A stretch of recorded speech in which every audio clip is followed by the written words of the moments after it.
I'm Laurie March, Project Manager and Home Improvement Pro, and I'm on the road with Renewal by Andersen all across the country, meeting special folks and seeing their cool projects that open a window into the past and the future.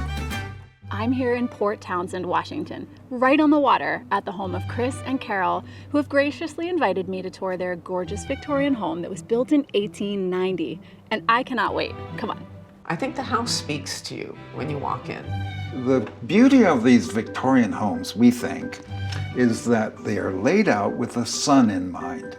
So that early in the morning, these two rooms are marvelous. As the day goes on, the library here starts to fill up with light. So there's always some light going on. And then in the evening, we'll go back to look at the ships and things going by from the parlor here.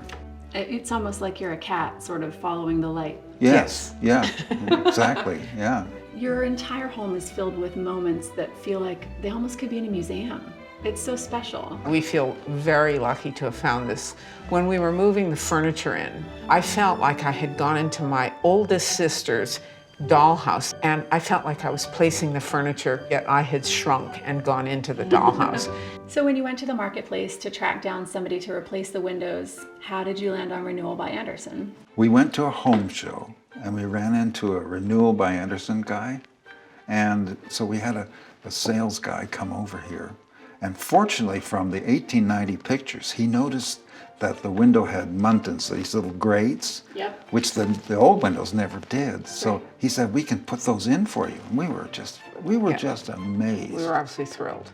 So he said, well, we have to custom make them. It's going to take a little while, which was fine with us. Right. Because we knew we were doing it right. Right. The minute the new windows went in, we said, oh God, it feels so good up here now. It just feels right.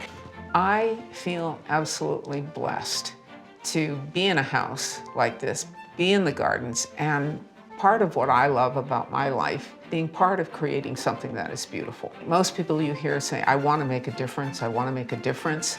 This is my small little difference, is I'm contributing to making something beautiful.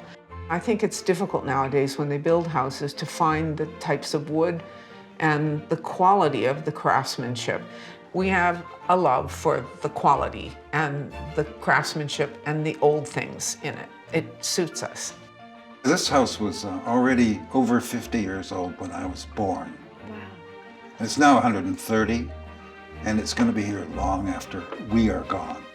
So we're just hoping that somebody else will come in and value it as much as we do. We're picking up where the prior owners left off, and they've come back and visited, and they have said, we are so grateful you took on the task of stewarding the house, and they called it stewardship, because that's how they felt and that's how we feel. Every Victorian has to have a ghost. Well, I'm going to become a ghost when I'm gone and haunt this place to make sure the right steward is found.